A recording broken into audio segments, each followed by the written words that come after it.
Hello gang, my name's Mario and I'm from the Woodfather YouTube channel. When I started wood turning a few months ago, I picked up the Easy Wood Tools carbide scraping range, and I'm so glad that I did that. Nothing against traditional steel tools, but with the Easy Wood Tool carbide scrapers, it's so easy just to pick it up, get started turning, and you need almost no skill at the start at all.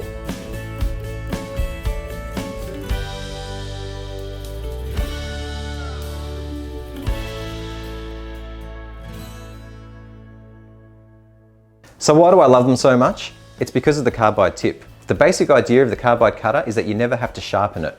You use it, it'll last for about 40 or 50 hours cutting into wood, and then when you find that it's getting a little bit dull, you just unscrew it, turn it around, and you've got a nice fresh edge again. With the square cutter, you've got 4 edges on it, so that's probably going to last me 2 or 3 years before I need to go out and buy a new one. All I need to do is rotate it every 6 months or so. So if you're like me and you absolutely hate sharpening your tools, this is the absolutely perfect way to go. The square edge cutter is called the rougher. This is the tool that you're going to use to get your original blank and turn it into basically a dowel. It's the one that takes off the most amount of meat in the fastest possible way.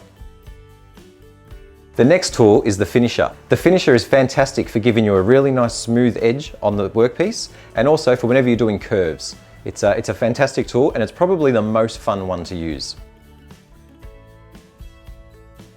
Then you've got the detailer. The detailer's only got 2 cutting edges on it, one at the top, one at the bottom, so you can only rotate it the one time, but you use this one the least, so it's still going to last just as long as the other ones. The detailer is probably the hardest one out of the 3 to use, but when you're using it, it makes cuts that the other 2 just can't do, so you definitely need it, you just won't use it quite so much as the other ones.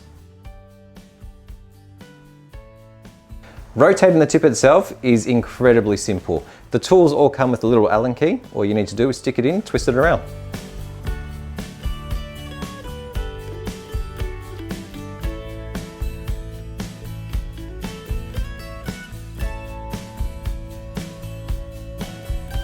And now that I've rotated it, I'm not going to have to turn that around again until it's done another 40 or 50 hours cutting. Now, when it comes to turning on the lathe, yes, there's 2 types. There's the carbide scrapers or traditional steel, but it's not one against the other at all. The 2 of them work together. At the moment, I've only got the carbide tools, and I think it's a fantastic way for a brand new wood turner to come in and learn the craft without having to worry about how to sharpening and all that sort of stuff. But now that I've got some experience and some confidence using these tools, I'm ready to go out and get some traditional tools as well, and then I'll probably start having a mix of both. For me, the carbide tip tools were definitely the way to go, and I highly recommend them to other new wood turners as well. One of the hard things about picking up a new craft is that sometimes it can be really frustrating when your skill is just not there and you're not able to produce the things that you want to be able to produce with the experience that you've got. Wood turning with the Easy Wood tools, I didn't find that at all. I found that I was able to jump in straight away. I found it incredibly therapeutic and incredibly stress-free. All you're doing is standing there and moving the tool back and forth. It's very easy. It's easy to understand what you're trying to do. It's easy to understand what's going to happen when you move the tool. And at the end, you actually get really, really good results with very little experience. Highly recommend it. So there you go, guys. Don't forget to check out the 7-part series that I've already put on Timbercon's YouTube channel about how to use these tools and see the really cool projects that I made with them. Don't forget to like and subscribe the video. My name's Mario from the Woodfather, and I'll see you next time.